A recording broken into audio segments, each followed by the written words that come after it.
Hola guys, how are you? Good day to my subscribers over here on YouTube, out there at Facebook, and also on TikTok. Guys, in this vlog or episode, I'd like to discuss what the trade that just transpired a few days back between the Dallas Mavericks and the Los Angeles Lakers, trading Luka Doncic to the Lakers for Anthony Davis. Alright, so Anthony Davis will be going to the Dallas Mavericks and Luka will be going to the Lakers. What does this mean for their cards? That's what we will be discussing today. Alright, so before that, I'd like to please invite you to follow me over at Instagram. That would be at timduncan21_card collector. And also, please follow me over at Facebook. That would be at Revy Mayuyu's Hobby Vlogs. Alright, so let's start discussing what will happen to Luka Doncic's cards and maybe also Anthony Davis. Let's go.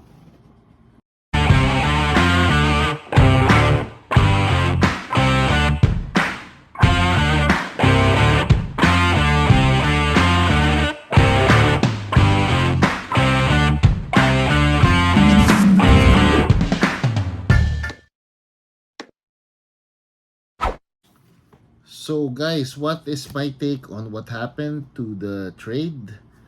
The most controversial trade that I've ever seen that happened in the NBA. I never did thought that Luka would be traded anywhere, to be honest, because he is the face of the franchise of the Dallas Mavericks. So what happened? According to people, according to insiders, and also according to their GM, they decided to let go of Luka because they think that Luka will not shape up, and apparently they wanted to win now, not after 10 years or after 5 years, but they want to win now. The Dallas Mavericks want to win now, and that's why they wanted Anthony Davis, and they offered Luka Doncic to the Lakers, which the Lakers agreed upon. Kasi ang gusto mangyari ng Lakers naman is na magkaroon ng face of the franchise yung kanilang team when and if LeBron decides to retire or even transfer teams. Alright? So, yun ang nakikita kong rason. Ang pangit ng dating because a lot of Dallas fans did not like what they did to Luka Doncic. For one, nawala yung supermax contract, yung chance niya to have a supermax contract the following season. So, medyo hindi maganda yung nangyari dito sa trade na to for Luka Doncic's career. But honestly, this is where the cards would come in. For Luka, in my opinion, his career would take a better turn because he is in a bigger market. The Lakers will always be a bigger market than any other team, even with versus the New York Knicks. So talagang malaki yon, malaking market yon, and Luka would be able to, if Hollywood so pwede talaga siyang umasenso dyan as long as he would take care of himself and also play well. If they win a championship under his guidance in a way, kasi sigurado ako magre-rebuild ng Lakers sa umiikot sa kanya yung talent niya and everything. Gagamitin ng Lakers yon for them to be able to move on from this trade and be successful. So what will happen to his cards? Alright, so as I've mentioned, mukhang maganda yung pangitain for Luka Doncic's cards, rookie cards in a way, sa kanyang sarili. I mean, his personal career, mukhang maganda yung nakikita ng mga tao with the Lakers. Alright? So, his rookie cards will not move. It could actually even go up. Makikita nyo sa card hedge, nasa $250 in a way. $250-ish yung kanyang PSA 10, and that's not moving. It will not go down. But his second year cards and above are medyo sugal. It's a gamble because of the fact that even the autographs, alright, your rookie autographs will not move. Baka nga tumaas pa yung iba. Alright, so dito sa mga second year autographs pataas, because he's not wearing a Dallas uniform anymore, it's not a rookie card, walang masyadong significance yun. Alright?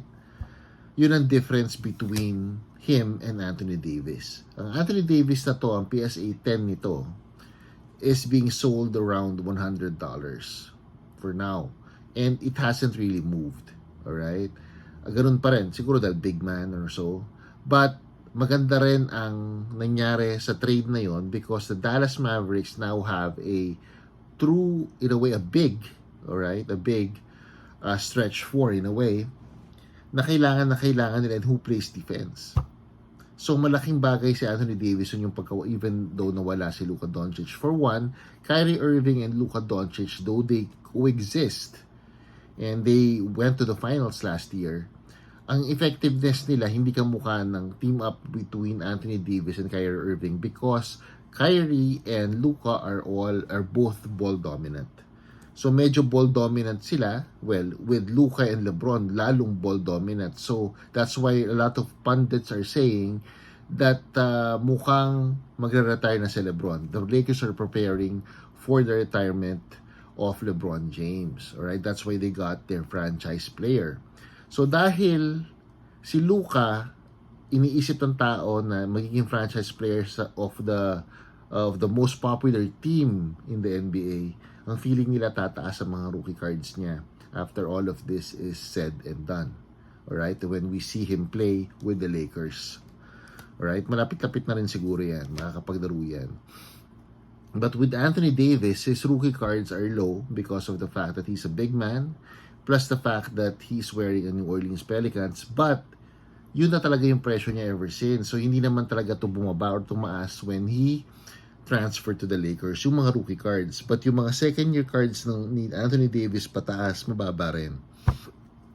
Yung kanyang Lakers autographs or yung kanyang Lakers cards will not get affected that much because the Anthony Davis collectors would actually get those pa rin. Why? Because he won a championship with the Lakers. Alright? So, yun ang difference. So, si Luka, yung mga second-year cards niya pataas, wala naman significance na yun because he's not wearing a Dallas Mavericks uniform anymore. Mawawala ng value. That's my take. Alright? With what happened. Now, what does Luka do for his cards, even his, his second-year cards above, would go up in value, just like LeBron James. Alright? LeBron James, when he left for Miami, from Cleveland to Miami, bumaba ang mga second year and above cards niya. Tandaan nyo mga rookie cards, they really wouldn't go down because they will always be significant. That's why, in my opinion, the way I collect, I always just collect rookie cards as much as possible. So I don't have a lot of sophomore, junior cards of certain players outside of Tim Duncan, outside of my collection of the Trinity, Jordan, LeBron, and Kobe. Alright? So, kunyari, Draymond Green. Ang gusto ko lang kay Draymond Green, yung kanyang rookie cards. Alright? So, Steph Curry is, not part of the Trinity, but he's close to that. So, kumukuha rin ako ng mga cards ni Steph Curry na mababa, even though they're second year and above. For one, I don't think that Curry would be traded during his prime now that, malapit na siguro mag-retire in 5 years or so. I don't think that the Golden State Warriors would actually give him up. So, with Luka, now that he was given up, na nasa kalagitnaan, he is still in his prime. Even though sinasabi nila out of shape siya. So, dahil nasa prime pa si Luka Doncic, meaning, he can still play. So, ibig sabihin, mawawalang saysay yung mga sophomore years niya. Kasi hindi siya tumagal sa Dallas, ilang taon lang. 7 years or so. So, ngayon na nasa prime pa siya, 25 lang siya, marami pa rin chance niya to go to other teams or to play for a championship or win a championship with the Lakers for that matter. If he wins a championship with the Lakers, yung Lakers autographs niya, yung Lakers cards niya, syempre would go up. Especially yung playing year. Alright? So, that's where the difference lies. So, anong gagawin ni Luka para tumaas yung second year autographs niya and yung mga cards niya na second year pataas? He needs to win a championship multiple times. magiging part siya ng, in a way, ng mga top 5 most collectible players in basketball. LeBron, Kobe, and Jordan, yun ang nangyayari kahit na beyond their rookie years, mataas ang mga value ng mga cards nila, even the autographs. Yun ang problema pag hindi nanalo si Luka Doncic, kaya sugal yun. So if you're getting his second year autographs for a discount, that's great, but that's a gamble. Alright, that's what I'm trying to say. Ngayon, if Luka doesn't win a championship at all in his career, paano magiging sought after yung mga cards niya na sophomore pataas? Paano? Pag lumipat siya na lumipat ng teams just like Vince Carter. What happened to Vince Carter is that a lot of collectors of VC or of Vinsanity are trying to get his cards from the team of his cards na naka Toronto, naka Nets, naka Atlanta, naka Sacramento Kings, all of those stuff kasi kinukumpleto nila yung mga napaglaruan ni Vince Carter, just like Shaq. Shaquille O'Neal played for a lot of teams before he retired. Phoenix Suns, Boston Celtics. So, yung mga yan, kinukuha ng mga collector yan. Alright? So, kinahanap din nila yan. But with Luka, if he doesn't change teams, mawawalang saysay yung second year pataas. Plus, if he doesn't win a championship, multiple championships for the Lakers, kasi magiging pa na multiple, as I mentioned, magiging part siya ng history of the NBA and a lot of people would actually collect them. Collect his cards. Okay, so itong dalawa, again, they were traded. I do have autographs of both players, but I don't want to show them anymore because I was able to show my Luka Doncic PC here in this channel way back, I don't know, 2 years or so, 2 years ago or so. So, tingnan nyo na lang yung mga cards ko doon. Halos lahat ng mga yan, or all of them, I think, are still with me. So, I'm not giving up on Luka, but I'm not going to get his sophomore cards pataas as of now. Alright? That's my take. Lakers, Anthony Davis, pwede nyo kunin. But yung second year pataas din ni Anthony Davis, huwag nyo na kunin yan. They're all, those are trash. Alright? I don't know how to cover up or to sugarcoat the term, but they are trash right now. Yung mga second year pataas na naka New Orleans Pelicans siya. So don't get those anymore. Alright? So again, thank you for watching. Alam ko marami nag-aabang sa take ko with the Luka Doncic situation over at the Lakers. Yung cards nila lang ang pinag-uusapan natin. Alright? So, but if you want me to ask me kung maganda yung trade for the Dallas Mavericks kasi makikita mo talaga na pwede sila mag-champion or mag-contend na naman to be a champion to contend in the finals. Alright? So, with the Lakers, they are retooling, rebranding, and they're rebranding because Luka is not American. So, wow, no? So, makikita mo talaga ron, they really took a gamble on Luka Doncic. And I think, yun ang magkakatapult, yung face of the franchise of the Lakers would catapult his rookie cards further.